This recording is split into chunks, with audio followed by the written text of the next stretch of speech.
சிரஞ்சீவியை பாருங்கள், வேகமாக போட்டிட்டார். 2 தொகுதியில் போட்டிட்டார், ஒரு தொகுதியில் அவரே தோத்தார். ஆனால் புடிவாதமாக நான் தனியாக தான் நிற்பேன்னு சொன்னார். கடைசியில் கட்சியை போய் கடலில் ஐக்கியம் பண்ணிட்டார். பவன் கல்யாண் தொடங்கினார். நம்ம லிமிட்டேஷன்ஸ் இவ்வளோ தான், கூட்டணியை வைப்போனார். இன்றைக்கி அவர் துணை முதல்வராக இருக்காரு. அதுபோல் உங்கள் லிமிட்டேஷனை புரிஞ்சுக்குங்க.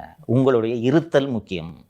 நீங்கள் ஒருவேளை கூட்டணிக்கு வராமல் போய் திமுக ஆட்சிக்கு வந்தால் உங்கள் கட்சி இருக்குமான்றதை யோசிச்சு பாருங்கன்னு சொல்கிறேன். ஒரு அரசியல்வாதிக்கு உரிய, மூத்த அரசியல்வாதிக்கு உரிய அனுபவத்தோடு அதை சொல்கிறார். இது எதார்த்தம் தானே. முடிஞ்சிருச்சு, திமுக ஜெயிச்சிருச்சு.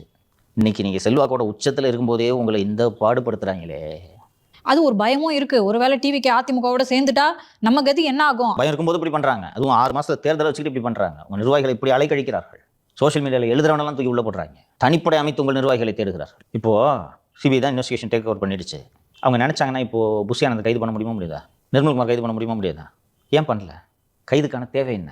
அதான் இந்த நிர்வாகிகளே போய் சிபிஐ மீட் பண்றேன்னு தானே சொல்றாங்க. அவங்களுக்கு தெரிஞ்ச தகவல்களை கொடுக்குறேன்னு தான் சொல்றாங்க.